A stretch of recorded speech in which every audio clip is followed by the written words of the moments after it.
Hey guys, it's eclectically me. Today we're going to talk about scrying. First of all, we're going to start with crystal balls. Crystal balls is used as a main form of scrying. As you guys know, scrying is a form of divination. It's a form of seeing things that are going to happen, things that are coming through. It's also a form of communication. You can also have contact with deities, ancestors, and have a lot of different communication with energies around you. So I'm going to show you some techniques of using it, and I'm also going to show you the ways I use it personally. Need it to be a bit dark. I have my crystal ball here. I'm going to show you a technique that I tend to use. I just use a normal tea light and I will put it behind. I also have fairy lights that I can use if I really wanted to, that go around the back, so I could use them also if I really wanted to. And I usually use that like that. I will gaze into the ball and see, and it's basically you kind of go into a trance. And you just stare into that ball and see kind of what you see and what comes to you. And you look for the different formations, the different shapes. You can look for different light patterns, certain colors, and you sort of just get a feeling about things. And yeah, it's kind of like a personal thing, and to each their own.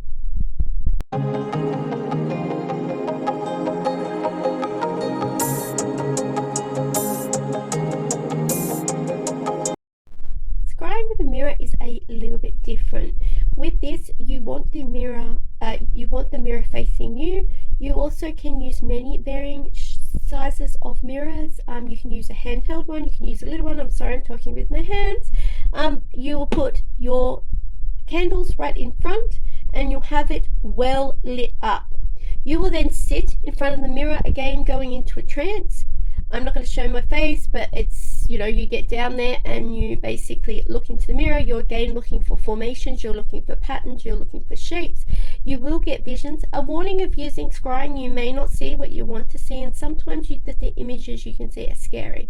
So being prepared, being grounded before you go into any meditation, before you go into any scrying, make sure maybe you meditate, you ground, get yourself into that good state of mind, and also have protections. Protections is a must with scrying. Again, the thing is, you are opening your mirror to energies, so you can also receive messages that can be upsetting or can traumatize you a little bit. So be prepared for that. I'm not gatekeeping it, I'm just warning people.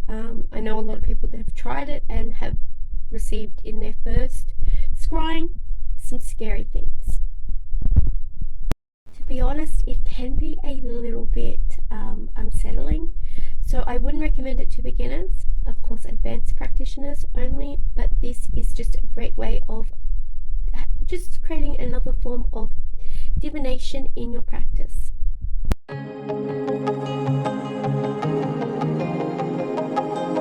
With a black mirror, you are going to do the same technique. You can also gaze at it looking downwards, you can gaze at it looking sideways, again having it well lit up. Imagine this is a black scrying mirror. I do not have a black scrying mirror because I prefer to use water, and I also prefer to use candles, and also the mirror, and the crystal ball. So I use other forms of divination, like it's finding what suits you.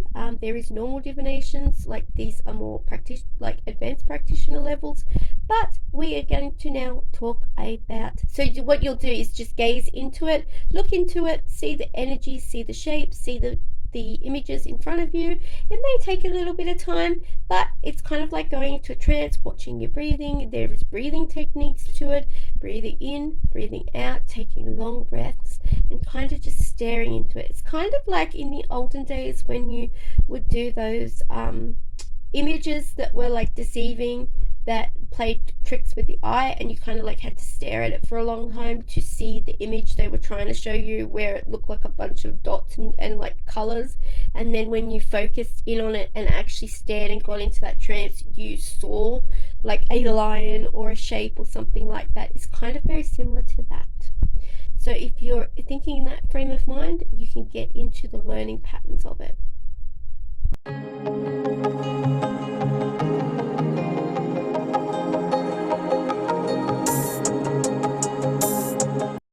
My next one is one that's not commonly talked about, but candles.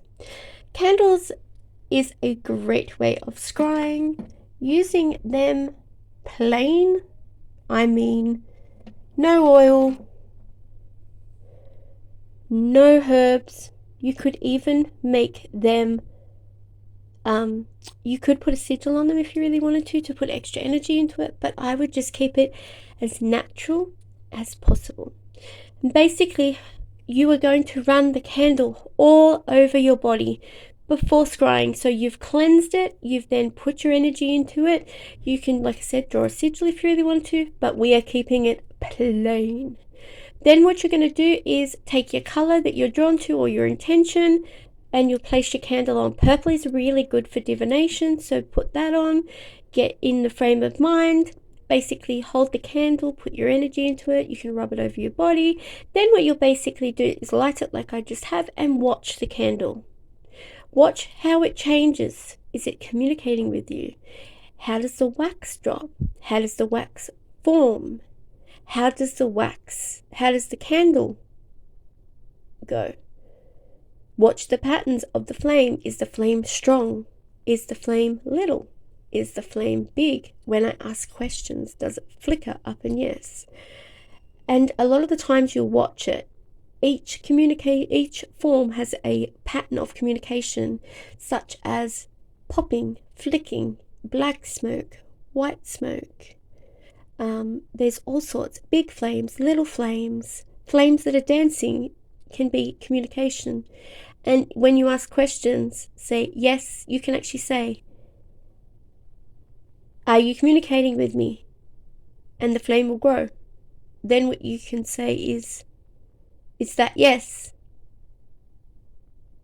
And then if you see a notice in the flame that moves, then you go, is that yes? Is that no?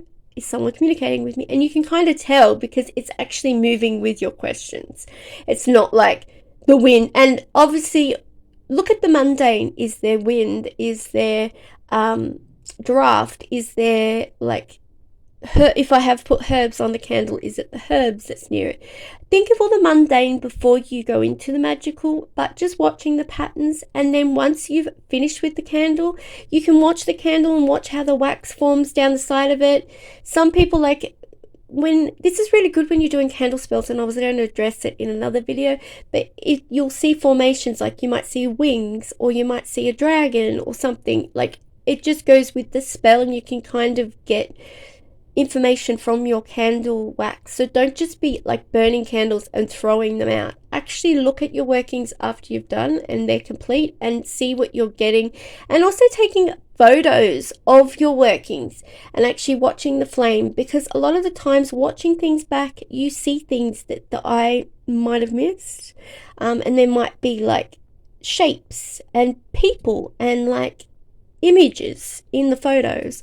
So that is another way of adding to your visualization of your scrying.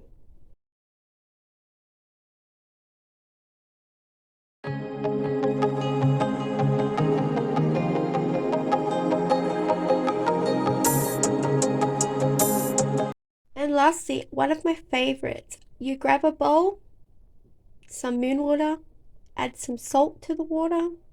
You can stir your intention into it, say you want it to banish or you want it to attract. Then you will start with your candle. So your candle should be already started beforehand. You can ask a question. You can just say, do you have a message for me? What do you want to tell me? If you're looking for a lover to come in and you're wanting the first initial of a lover, this is a good way for love spells and things like that. You can also do, but what you do is basically as simple as it is. Don't move the candle, and you let the wax drip.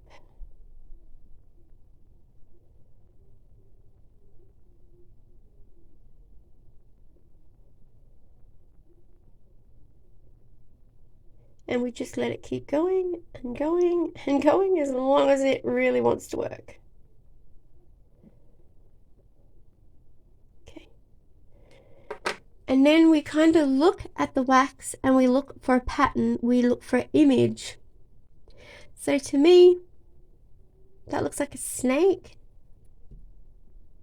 right? This is like the head, this is the body maybe. What do you see in it? So this is like interpretation. What do you see? What comes to your mind? What imagery? Is there a letter? Is that a letter? You know, there is so many questions you can ask and so many things you can do with this, and it's really great way, and it's very simple, and that's why I also like it. And you can also do the if you want to see if you've been hexed, the matchsticks, rub them on your body, and then you put them into the water to see if you've been hexed. And it's a great way of just telling if you have been, and you can watch the matches, and like there's different meanings, like either if they're separated, if they're crossing, if they're together, if they're far apart, you know, they all have meanings. So I will do another separate video on that if you guys want that. But yeah, that is another way of doing some scrying.